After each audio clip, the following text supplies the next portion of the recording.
몸과 마음이 순수한 양지열 변호사입니다. 몸과 마음이 순수한. 몸과 마음이 순수한데 네. 상처를 받고 있어요. 진짜 오늘 들고 나온 얘기는 저도 웬만한 사건 사고는 뭐 일 때문에도 그렇고 예전에 뭐 기자할 때도 그렇고 정말 많이 접했는데 그 경찰서를 처음에 이제 출입하게 되잖아요. 네, 그렇죠. 기자들이. 네. 거기 가서 이제 사건들 보면 사회부 사건을 보면 그렇죠. 신문에 방송에 안 나와서 그렇지 희한한 사건들 많거든요. 엄청나게 엽기적인 일들이 많은데 네. 이번에 최근에 지금 화제가 되고 있는 이 사건 같은 경우가 그야말로 정말 불쾌하고 찝찝하고 끝판왕이에요. 끝판왕. 그러게요.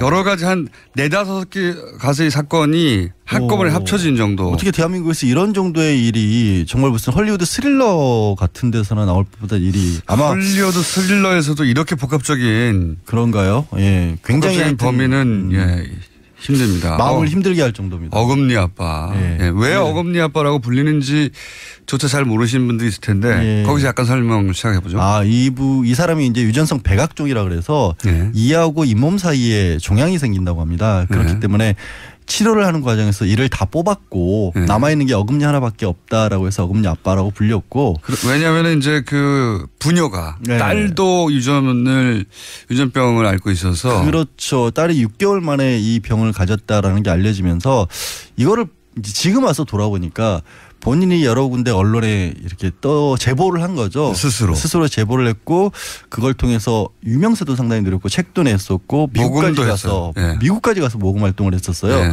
원래 이제 전과가 18범이나 되는 상황이라서 네. 비자 나오기도 어렵는데 이제 그런 어떤 특수한 사정 때문에 대사관의 협조까지 얻어서 갔다 왔는데 네.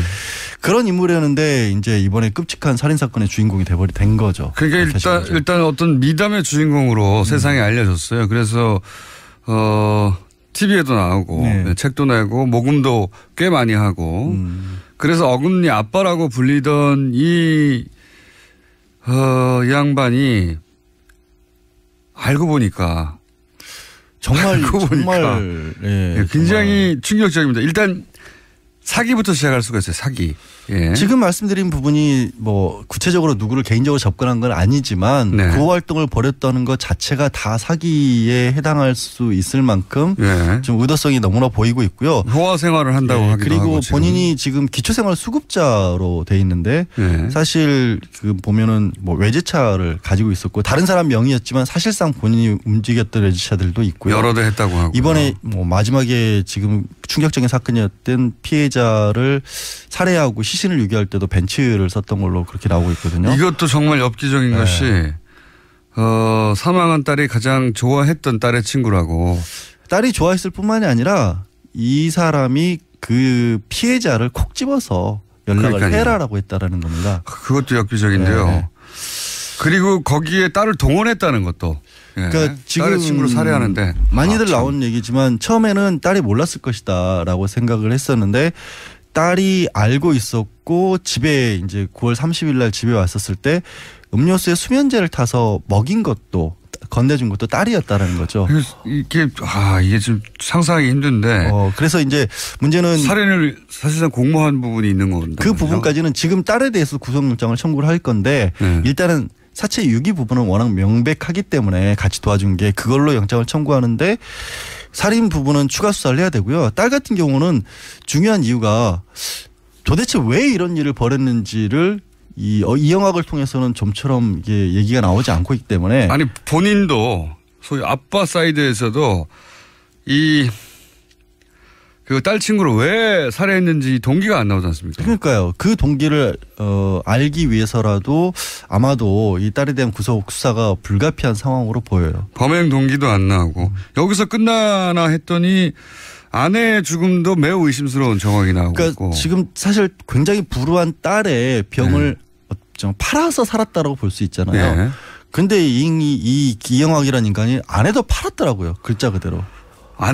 여기서 저는 정말 이건 정말 역대 이런 사건이 있었나 싶은 건 지금 본인의 집에서 퇴폐업소를 직접적으로 운영한 것처럼 보이는 게 CCTV 같은 것이 설치돼 있었고 주변에 사람들이 오갔었고 이 아내 말고 다른 여성들도 있었다라는 이웃의 증언들도 나오고 있는데 그러니까 이제 예를 들어서 부부가 성매매업소를 운영했다 이런 경우 있어요. 과거의 사건들 보면. 그러니까 함께 운영을 하는 경우는 있죠. 있어요. 그런데 그게 아니라 아내를 성매매에 동원을 했어요. 게다가. 네. 그리고 그걸 찍어서 또 그 영상을 팔았어요.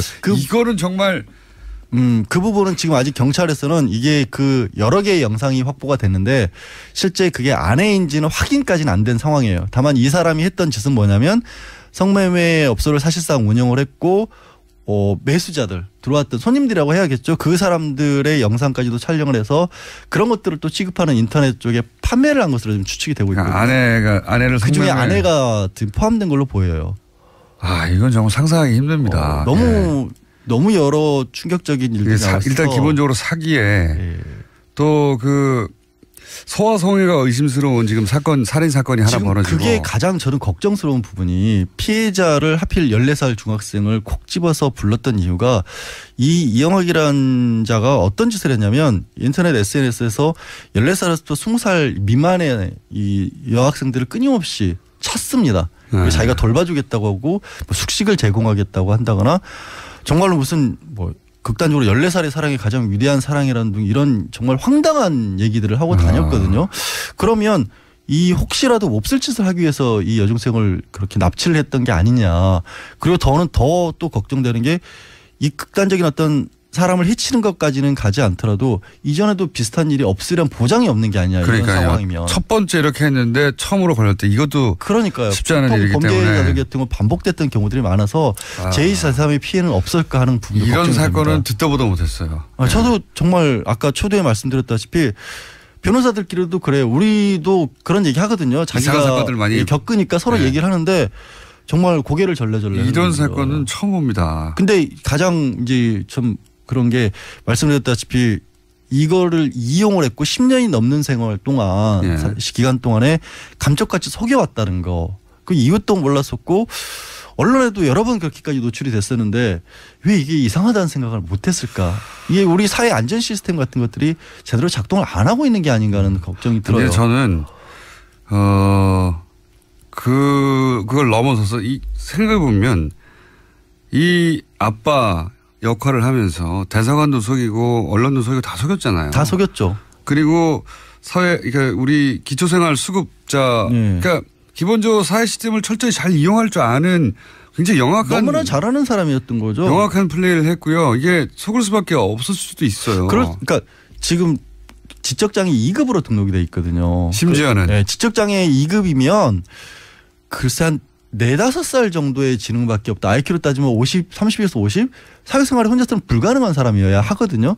근데 그런 사람이 실제 지금 여태까지 드렸던 말씀에 비추해 보면 말이 안 되는 상황이잖아요. 세상을 완전히 철저히 속인 거죠.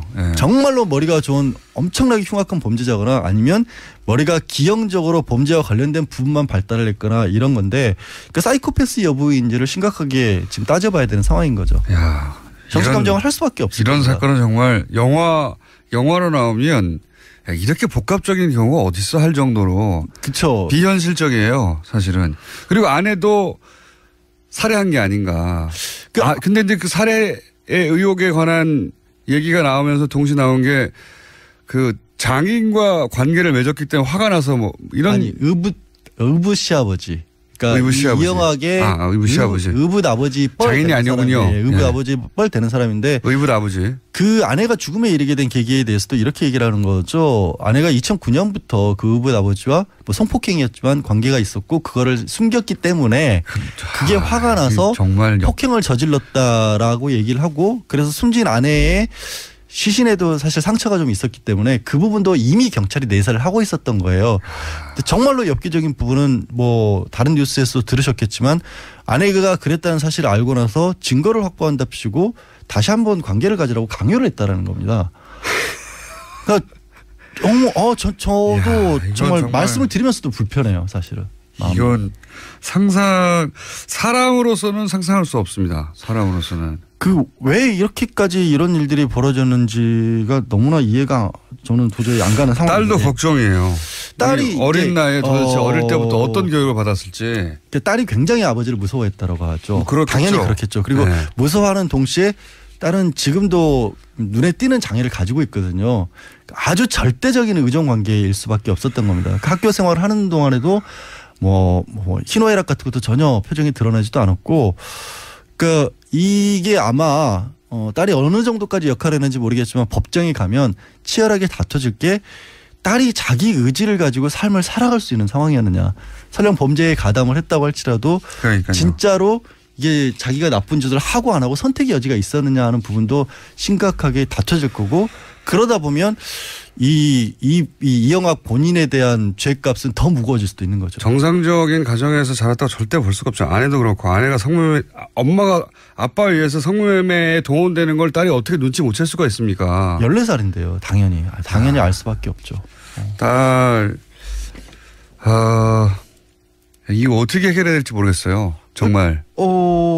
혐의만 지금 봐요. 살인 나왔고요. 사체 유기가 나왔고, 아마 성매매 특별법 위반이 나올 것 같고, 사기 여부는 좀 따져봐야 될 것 같고, 그다음에 공사문서 위조도 가능한 상황인 거거든요. 왜냐하면 신분증 같은 것들을 가짜로 발급받는 과정에서 그런 것들이 있고, 딸에 대해서도 만약에 딸에게 그런 것들을 시킨 거라면 이제 딸의 혐의와 관련해서도 그게 교사가 될 수도 있고, 그래서 뭐 범죄 혐의 사실만 해도 7, 8가지가 벌써 주르륵 떠오르고 있는 상황이라서, 이게 거기에 이제 동기가 나오게 되면 말씀드렸다시피 이미 경찰이 확보한 동영상들이 여러 개가 있는데 그 동영상에 과연 누가 어떻게 들어가 있는지에 따라서 사건은 더 이상한 쪽으로 확대될 수도 있는 겁니다.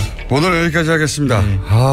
좀 죄송한 말씀드리면서도 제가 찝찝하고 죄송한 정도입니다. 양재열 변호사였습니다. 안녕. 처음에는 딸이 몰랐을 것이다라고 생각을 했었는데, 딸이 알고 있었고 집에 이제 9월 30일 날 집에 왔었을 때 음료수에 수면제를 타서 먹인 것도, 건네준 것도 딸이었다라는 거죠.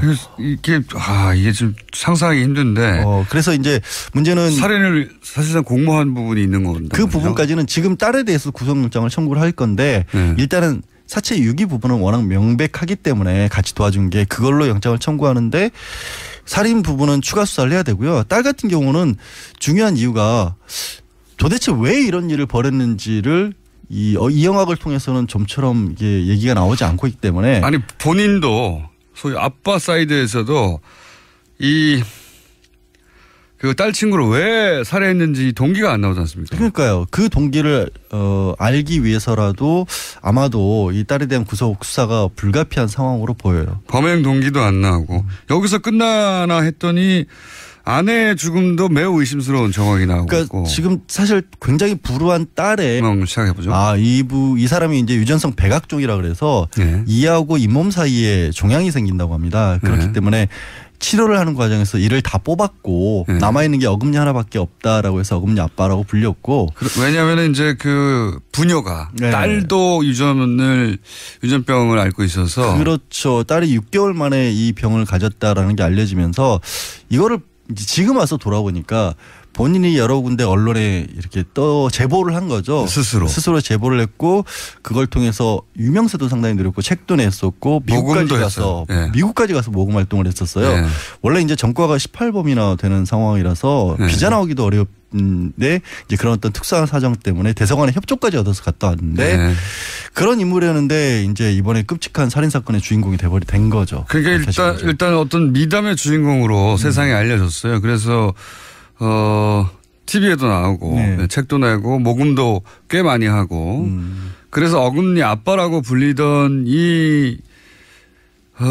병을 팔아서 살았다라고 볼 수 있잖아요. 근데 이 기영학이라는 인간이 아내도 팔았더라고요. 글자 그대로. 여기서 저는 정말 이건 정말 역대 이런 사건이 있었나 싶은 건. 지금 본인의 집에서 퇴폐업소를 직접적으로 운영한 것처럼 보이는 게 CCTV 같은 것이 설치돼 있었고 주변에 사람들이 오갔었고 이 아내 말고 다른 여성들도 있었다라는 이웃의 증언들도 나오고 있는데. 그러니까 이제 예를 들어서 부부가 성매매업소를 운영했다. 이런 경우 있어요. 과거의 사건들 보면. 그러니까 함께 운영한 경우는 있죠. 그런데 그게 아니라 아내를 성매매에 동원을 했어요. 게다가. 그리고 그걸 찍어서 또 그 영상을 팔았어요. 이거는 정말. 그 부분은 지금 아직 경찰에서는 이게 그 여러 개의 영상이 확보가 됐는데 실제 그게 아내인지는 확인까지는 안 된 상황이에요. 다만 이 사람이 했던 짓은 뭐냐면 성매매 업소를 사실상 운영을 했고 매수자들 들어왔던 손님들이라고 해야겠죠. 그 사람들의 영상까지도 촬영을 해서 그런 것들을 또 취급하는 인터넷 쪽에 판매를 한 것으로 좀 추측이 되고 있거든요. 몸과 마음이 순수한 양지열 변호사입니다. 몸과 마음이 순수한. 몸과 마음이 순수한데 상처를 받고 있어요.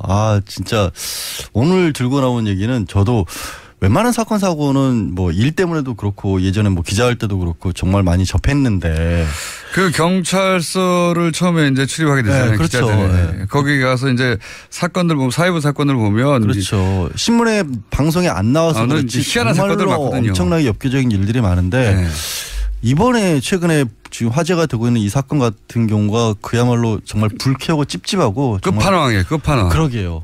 여러 가지 한 4-5개 가지의 사건이 한꺼번에 합쳐진 정도. 어떻게 대한민국에서 이런 정도의 일이 정말 무슨 헐리우드 스릴러 같은 데서나 나올 법보다 일이 아마 헐리우드 스릴러에서도 이렇게 복합적인 그런가요? 예, 굉장히 복합적인 범위는 힘듭니다. 마음을 힘들게 할 정도입니다. 어금니 아빠. 왜 어금니 아빠라고 불리는지 조차 잘 모르시는 분도 있을 텐데 거기서 약간 설명 이 양반이 알고 보니까 정말 굉장히 충격적입니다. 일단 사기부터 시작할 수가 있어요. 사기. 지금 말씀드린 부분이 뭐 구체적으로 누구를 개인적으로 접근한 건 아니지만 그 활동을 벌였다는 것 자체가 다 사기에 해당할 수 있을 만큼 좀 의도성이 너무나 보이고 있고요. 호화 생활을 한다고 하기도 그리고 하고 본인이 지금 기초생활 수급자로 돼 있는데 사실 그 보면은 뭐 외제차를 가지고 있었고 다른 사람 명의였지만 사실상 본인이 움직였던 외제차들도 있고요. 여러 대 했다고 하고 이번에 뭐 마지막에 지금 충격적인 사건이었던 피해자를 살해하고 시신을 유기할 때도 벤츠를 썼던 걸로 그렇게 나오고 있거든요. 이것도 정말 엽기적인 것이 사망한 딸이 가장 좋아했던 딸의 친구라고. 딸이 좋아했을 뿐만이 아니라 이 사람이 그 피해자를 콕 집어서 연락을 해라라고 했다라는 겁니다. 그것도 엽기적인데요. 그리고 거기에 딸을 동원했다는 것도. 그러니까 지금 딸의 친구를 살해하는데. 많이들 나온 얘기지만